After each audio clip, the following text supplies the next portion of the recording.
Bonjour, aujourd'hui j'ai envie de vous parler de Jason et des Argonautes.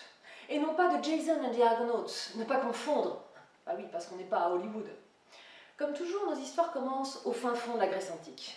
Et plus précisément aujourd'hui à Iolcos, commune de Thessalie. Bien évidemment, vous situez la Thessalie.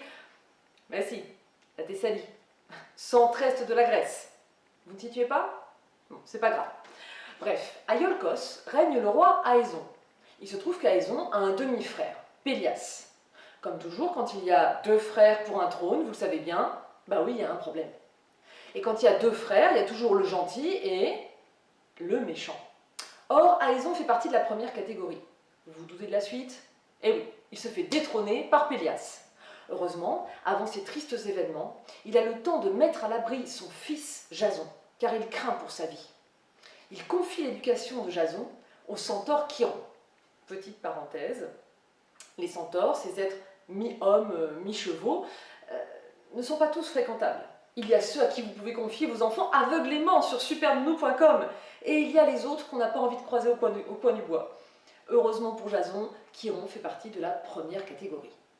Il devient un être accompli, un adolescent intelligent, sportif.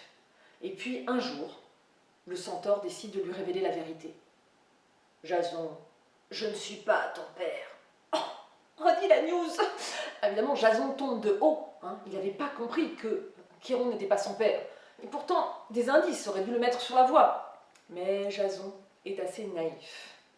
Donc, ni une ni deux, une fois qu'il découvre la vérité sur son méchant tonton Pélias, il décide de retourner à Iolcos pour réclamer le trône.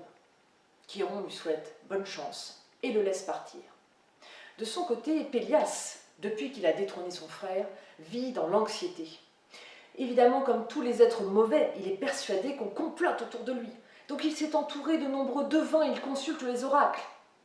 Or, un oracle ne cesse de lui répéter « Attention, Pélias, tu dois te méfier de l'homme qui n'aura qu'une seule sandale. » Ça peut paraître étrange comme oracle, mais ils sont toujours comme ça. Donc Pélias a fait passer un édit dans tout le royaume qu'on lui amène sur le champ l'homme qui n'aura qu'une seule sandale. Donc notre Jason se met en route, il voyage, il chemine, il arrive au bord d'une rivière, et là vous vous doutez encore une fois de la suite. En traversant la rivière, il perd sa sandale gauche. Ta-ta-ta-ta! Il arrive aux portes d'Iolcos, tout le monde le dévisage, le regarde de travers, bonjour l'accueil, et deux soldats s'emparent de lui pour le traîner au milieu du palais. Jason est alors traîné devant le roi Pélias, au milieu du palais, devant la cour assemblée. Il ose dire à Pélias « Je suis ici pour reprendre ce qui m'est dû, c'est-à-dire le trône que tu as usurpé à mon père, Aéson. » Pélias ne se laisse pas démonter, garde son impassibilité légendaire et dit à Jason ce qu'il ne s'attendait pas à entendre. « Mais tout à fait, mon neveu, moi je suis prêt à te croire, tu me dis que tu es Jason et tu revendiques le trône qui est le tien, très bien. Mais comment être sûr qu'il s'agit bien de toi? Tu n'as pas fait tes preuves. » Jason se laisse embarquer par la fougue de sa jeunesse et s'exclame devant l'assemblée « Mais qu'à cela ne tienne, donne-moi une épreuve, que je prouve ma valeur. » Pélias saute sur l'occasion. « Ah, il y a bien une chose que je pourrais te demander. Vas-y, dis, je l'exécute sur le champ. » Eh bien, tu pourrais nous ramener la toison d'or du bélier merveilleux. Ta-ta-ta-ta! La toison d'or du bélier merveilleux, rien que ça. Alors, évidemment, s'il ne s'agissait que d'une simple peau de mouton, personne ne s'emballerait à ce point-là. Mais cette toison est particulière. Celui qui la possède a le pouvoir. Cette toison est censée guérir n'importe quelle maladie. Et donc, quelque part, conférer une forme d'immortalité. Pélias, en confiant cette mission à Jason, espère bien ne jamais le revoir, parce que cette toison d'or est détenue par le roi Aétès, roi de Colchide. Vous voyez la Grèce. Bon, Grèce, Colchide. Il faut traverser toute la mer Noire. Autant dire faire le tour du monde à l'époque. Et évidemment, Pélias pense que Jason ne reviendra jamais vivant de cette expédition. Qu'à cela ne tienne, Jason ne se laisse pas démonter.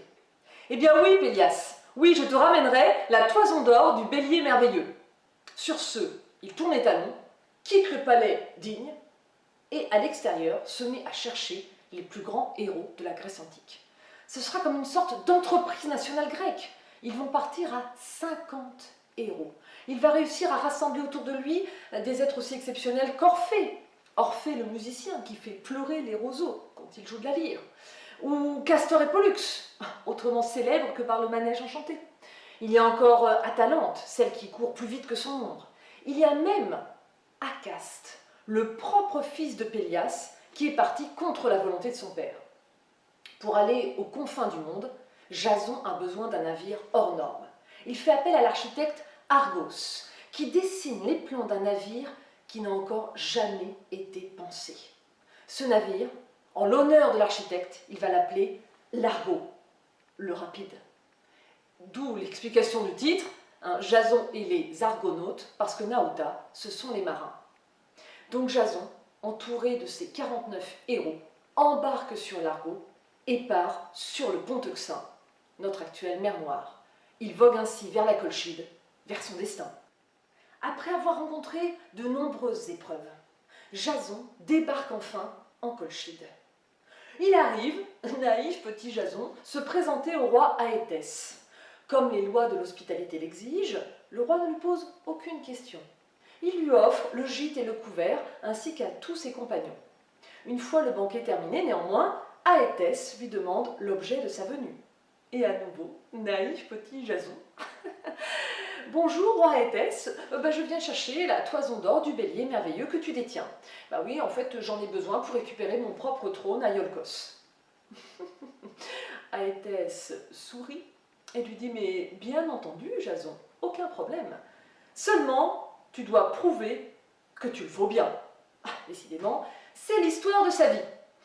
Jason relève le défi. « Aétès, quelles que soient les épreuves que tu m'imposeras, je les réussirai. » Et oui, il est très jeune. Bref, Aétès décide que tout le monde aille se coucher et que le lendemain, Jason devra effectuer 3 épreuves pour pouvoir emporter la toison d'or du bélier merveilleux. Il se trouve qu'Aétès a la fâcheuse manie d'éliminer tous les étrangers qui se présentent sur son royaume, parce qu'ils ont tous envie de repartir avec cette toison d'or. Or, une personne n'est pas du tout, mais alors pas du tout d'accord avec cette politique, c'est sa propre fille, Médée. Médée, jeune femme célibataire, bien sous tout rapport, et magicienne renommée.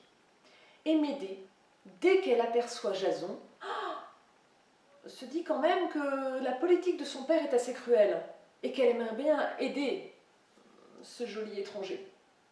Donc Médée attend que tout le monde aille se coucher. Elle se rend dans la chambre de Jason, toc toc toc, et là elle lui explique les épreuves qu'Aétès va lui imposer le lendemain. Elle ne se contente pas de lui expliquer ce qui l'attend, elle lui donne en plus les solutions pour remporter toutes ces épreuves. Et pour réussir la première épreuve, j'ai besoin de t'enduire le corps tout entier de jus de crocus caucasien. Alors, n'essayez pas ça chez vous, hein. Déjà parce que vous n'avez pas de crocus caucasien, et puis parce que vous n'avez pas non plus d'épreuve à remporter, tout simplement.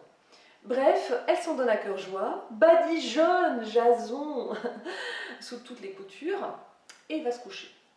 Arrive le lendemain, jour des épreuves. Aétès, avec le calme qui sied à un roi, annonce à Jason la première épreuve qu'il va devoir remporter. « Jason, tu dois dompter ces 2 taureaux aux sabots d'airain. » Arrivent 2 monstres mécaniques qui se mettent à courir sur Jason, s'arrêtent pile devant lui et soufflent du feu par leurs naseaux. Évidemment, l'assemblée est épouvantée, tous ses compagnons hurlent, tout le monde pense le voir carbonisé. Et non, Jason ressort du souffle de feu intact. Eh ben oui, grâce au jus de crocus. Aétès se doute qu'il a reçu de l'aide, parce que Aétès est très fin. Néanmoins, les épreuves doivent s'enchaîner. Très bien, Jason, tu as remporté la première épreuve. Bravo. Maintenant, voici un sac. Sème ses graines. Bon, semer des graines. Ça, c'est dans ses cordes, hein. Donc Jason prend le sac, il s'agit en fait de dents de dragon. Il jette les dents de dragon dans le champ qu'il a labouré avec les taureaux. Très bien. Seulement voilà, de chaque dent de dragon plantée en terre, jaillit un soldat entièrement armé. Néanmoins, Jason ne se départit pas de son calme légendaire et prend un petit caillou, jette le petit caillou sur le casque d'un premier soldat, un autre caillou sur le casque d'un second soldat, et ainsi de suite. Et que font ces soldats entièrement armés? Eh bien, ils sont foutus. Parce que certes, ils sont entièrement armés, mais ils n'ont pas beaucoup de cervelle. Deuxième astuce donnée par Médée. Aéthèse se dit décidément, jeune étranger, soit tu as beaucoup de chance, soit quelqu'un t'a aidé dans tes projets. Décidément, ce roi Aéthèse est vraiment très très fin. Il lui dit maintenant, tu peux aller chercher la toison d'or, si tu parviens à dompter son gardien. Le gardien de la toison n'est autre qu'un dragon. Médée se tourne alors vers Jason. Tu sais, Jason, pour cette épreuve, à nouveau je peux t'aider. Mais avant, j'ai besoin que tu me promettes une chose. Arrivé si près du but, Jason est prêt à tout. Et il dit à Médée, mais oui, qu'attends-tu de moi? C'est bien simple. Tu vois, Jason, pour t'aider, j'ai trahi mon père, j'ai trahi ma famille, j'ai trahi ma patrie. Je veux que tu me promettes qu'une fois arrivé en Grèce, tu m'épouseras. Oh, si c'est que ça, ok, d'accord. Jason accepte la proposition de Médée sans même réfléchir aux conséquences. Et les voilà partis tous les deux. Ils foncent vers la grotte. À peine arrivés, le dragon surgit pour les dévorer tous deux, mais Médée fait appel à ses incantations et le voilà qui s'endort comme un gros bébé. Jason n'a plus qu'à aller décrocher délicatement la toison accrochée à son arbre, et les voilà qui partent tous les deux vers l'Argos. Évidemment, Aéthès n'a pas l'intention de le laisser s'enfuir avec la toison d'or, malgré toutes ses promesses. Il a en plus énormément de rancune vis-à-vis de Médée qui a aidé un étranger contre son propre pays. Les voilà donc qui foncent, ils montent sur l'Argo, ils filent sur les mers, mais les navires d'Aéthès sont beaucoup plus rapides, et Aéthès est très très déterminée à les rattraper. Seulement Médée a tout prévu. Sur l'Argo, elle a emmené son demi-frère, Absyrtos. Elle lui demande de l'accompagner à l'arrière du navire. Attention, âme sensible, s'abstenir. Elle prend son demi-frère dans ses bras, lui fait un gros câlin. Elle regarde, yeux dans les yeux, autant que faire se peut de bateau à bateau, son père Aéthès, qui les talonne. Elle sort de sa ceinture un petit poignard. Et alors qu'elle est en train d'embrasser son demi-frère, elle le tue sous les regards médusés de l'assistance. Jason est horrifié, les Grecs ne savent plus où se mettre. Quant à Aéthès, je vous laisse imaginer son état. Et elle ne se contente pas de tuer Absyrtos. Elle se met à le découper en petits bouts, rondelle par rondelle, membre après membre. Et les petits morceaux, elle les jette à la mer, sous les yeux encore plus horrifiés de tout le monde. Mais me direz-vous, qu'est-ce qui lui prend? Médée est-elle devenue folle? Absolument pas. Dans l'Antiquité, lorsque vous décédiez, si vous n'étiez pas enterré selon un certain rituel, votre âme était condamnée à errer éternellement au bord du Styx, et elle venait hanter les vivants. Médée sait très bien ce qu'elle fait, bien au contraire. Aéthès est obligée de faire stopper tous les navires, et de partir à la pêche. Oh, t'as oublié un bout d'oreille là, voilà. Et donc il doit récupérer les morceaux de son fils Absyrtos pour pouvoir l'enterrer dignement. Médée a bien réussi son coup. Alors certes, Jason est un peu refroidi. Néanmoins, ça sert ses plans. Il arrive à prendre la fuite avec Médée. Et il vogue ainsi à travers tout le pont Euxin pour retourner à Iolcos. À peine arrivé à Iolcos, Jason et Médée foncent vers le palais. Évidemment, Jason veut récupérer le trône.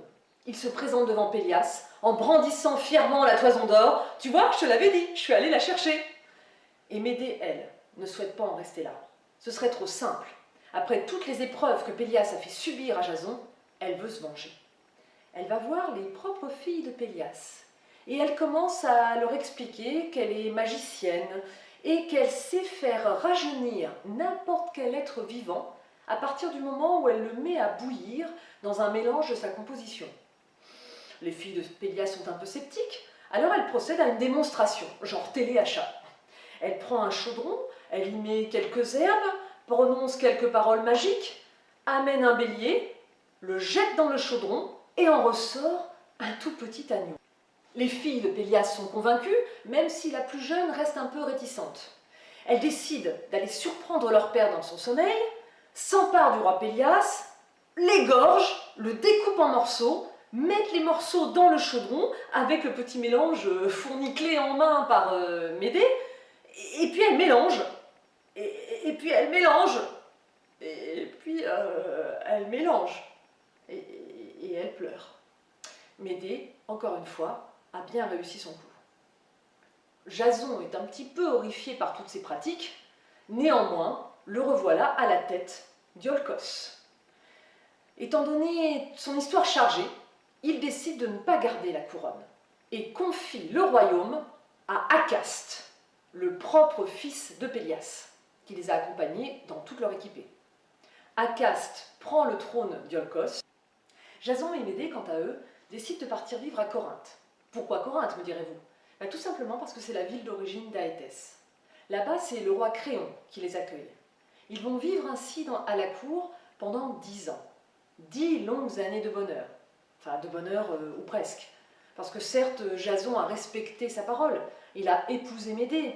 Et il n'a rien à lui reprocher de particulier. C'est une femme fidèle, une épouse aimante, qui plus est, qui lui a donné 2 beaux garçons. Seulement voilà, il l'a épousée sans amour. Il n'a fait que respecter la parole donnée. Or, avec le temps, une certaine lassitude s'installe. Médée l'a bien ressenti. Néanmoins, elle n'en fait aucun reproche à Jason. Il se trouve que Jason, lui, commence à regarder une petite jeune, en l'occurrence la fille du roi Créon, Glossée. Et le roi lui-même serait plutôt favorable à cette union. Et après tout, Glossée est grecque, alors que Médée, finalement, n'est qu'une barbare, une étrangère. Jason prend sa décision et décide de répudier Médée. Alors évidemment, il met des gants, il est un petit peu mal à l'aise, il s'excuse, etc. Et contre toute attente, Médée a l'air de plutôt bien prendre la nouvelle. Chapeau bas, il se dit vraiment quelle femme hors du commun. Mais on ne peut pas lutter contre ses sentiments. Il annonce donc à Médée ses fiançailles prochaines avec Glossée. Qu'à cela ne tienne, Médée convoque dans sa chambre ses 2 petits garçons. Et elle leur dit, voilà, il va y avoir une grande fête organisée en l'honneur de papa et de sa nouvelle compagne. Oui, je sais, c'est glauque. J'ai envie moi aussi de participer à la fête. J'ai donc prévu ce petit coffret à bijoux dans lequel j'ai prévu un cadeau pour Glossée. Et je vous demande, mes 2 petits mignons, de lui amener ce cadeau en main propre. Les 2 garçons exécutent les ordres de maman, se rendent dans l'autre aile du palais, vont frapper à la porte de Glossée, toc toc c'est nous, oh qui sont mignons, c'est les petits garçons de Jason, oh qu'est-ce que c'est gentil, un mot de Médée, oh vraiment quelle femme, quelle abnégation, elle les remercie, elle les embrasse, et puis une fois qu'ils sont partis, elle décide de regarder de quel présent il s'agit. Elle ouvre le coffret à bijoux, quelle n'est pas sa surprise en voyant un magnifique diadème. Et c'est pas tout, avec le diadème, une robe d'une beauté incomparable. Elle est vraiment flattée et elle ne peut pas s'empêcher de faire un essayage. Elle prend donc la robe, la revêt, s'admire devant son miroir, prend le diadème et le pose sur sa tête. Seulement voilà, très rapidement, elle ressent comme des démangeaisons. Elle se sent très mal à l'aise. Donc elle se dit, bon, peut-être qu'il vaut mieux que j'enlève finalement cette parure. Seulement au moment d'enlever le diadème de ses cheveux, elle a beau essayer, elle a beau forcer, le diadème s'incruste dans sa chevelure, s'incruste dans son crâne et se met à la brûler. Pas au sens figuré, mais bien au sens propre. En fait, Glossée devient une torche vivante. Elle se met à hurler, à se débattre, elle se lacère le visage et le corps. Mais rien n'y fait, la robe et le diadème l'enflamment à l'intérieur du palais. À ses cris accourt son propre père, le roi Créon, qui en voyant sa fille dans cet état essaie d'éteindre l'incendie, mais rien n'y fait, et lui brûle avec sa fille. Les serviteurs arrivent, accourent, veulent sauver le roi et sa fille, mais c'est tout le palais qui s'embrase à son tour, et tout le monde périt carbonisé. Jason, qui était parti chasser, ne peut qu'assister impuissant à la catastrophe. De son côté, Médée, elle aussi, contemple son œuvre. À ses côtés, elle a fait venir ses 2 petits garçons. Et elle les embrasse, l'un après l'autre. Elle leur demande de faire un gros câlin à maman. Elle les prend dans ses bras et elle sort de sa ceinture un petit poignard. Et schlac, et schlac, elle tue ses 2 enfants. C'est alors que Jason accourt pour demander des explications à Médée. Mais le seul spectacle qu'il aperçoit, c'est les corps sans vie de ces 2 garçons. Il ne fait qu'entrapercevoir Médée, qui s'enfuit dans le ciel dans un char attelé de 2 chevaux ailés. Jason n'a plus que ses yeux pour pleurer. Plus rien ne le retient à Corinthe. Il décide donc de repartir à Iolcos, où il demandera à Acaste de lui rendre le trône. Ainsi s'achèvent les aventures de Jason. Et voilà, mon histoire est terminée. En tout cas, je vous remercie de m'avoir écouté jusqu'au bout. Surtout, n'hésitez pas à laisser vos commentaires, à m'indiquer si vous avez aimé. Par exemple, je suis curieuse, quel passage vous a le plus intéressé? Par ailleurs, si vous voulez savoir quand je mettrai en ligne mes prochaines histoires, abonnez-vous à ma chaîne. A bientôt j'espère, sur Greekflow TV.